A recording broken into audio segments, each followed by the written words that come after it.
అయితే కొన్ని చాలా పోయింది ఎందుకంటే మొత్తం మేడం ఉంటుంది క్వశ్చన్ దానికి ఎట్లా రాయాలి మేము అదే అదే విషయం ఆ రోజు 4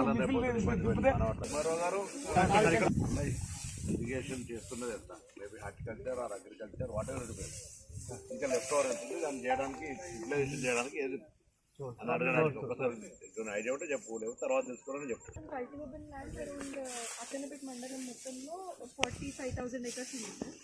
కల్టివేబుల్ కానీ కల్టివేట్ అవుతుంది అరౌండ్ 38,000 acres కల్టివేట్ అవుతుంది సార్. 45,000 ఎకరాలు వ్యవసాయ యోగ్యానికి భూమి ఉంది. 38,000 అవుతుంది, 7,000 అయితే లేదు. ఎందుకైతే చేయమని చెప్పాలి వాళ్ళందరూ రైతులు అటు వేస్ట్ గా చేయకండి. గుట్టలు ఉంది, అది ఫారెస్ట్ ఏరియా ఉంది, కొంచెం క్లియర్ చేస్తే అవుతుంది, లేకపోతే కష్టం sir. How can you say that agriculture?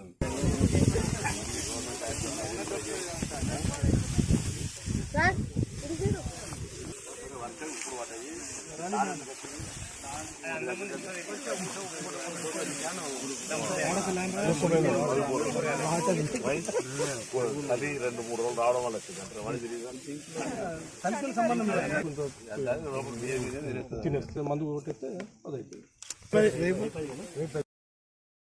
జిల్లా అక్కన్నపేట మండలం పంతులు తండాలో మొన్నటి వడగండ్ల వాన వల్ల వరి పంటకు నష్టం జరిగింది.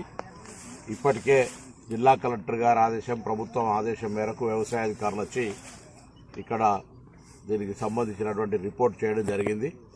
ఇది అకాల వర్షం వల్ల జరిగిన నష్టం. దీన్ని ఎవరు కూడా కూర్చోలేకపోయినా ప్రభుత్వం తరఫున ఎకరానికి 10,000 రూపాయలు ఇవ్వాలని నిర్ణయం చేయడం జరిగింది.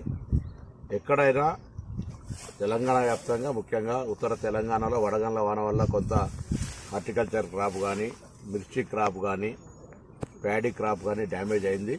తప్పకుండా అన్ని వ్యవసాయ శాఖ తరఫున లెక్కలు తీయమన్నాం.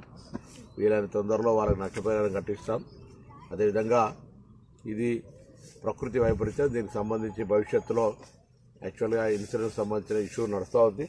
అదంతా అయినట్టయితే ఇక్కడ ఇబ్బంది లేకుండా ఉండేటువంటి ప్రయత్నం జరుగుతుంది.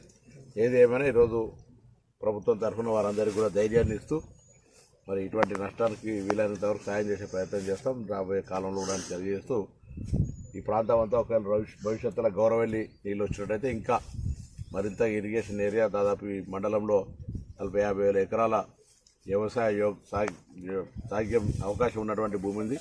వ్యవసాయ యోగ్యమైనటువంటి సాగు భూమికి అవకాశం ఉంది. కానీ ఇప్పుడు దాదాపు 38,000 ఎకరాలు మాత్రమే అవుతా ఉంది.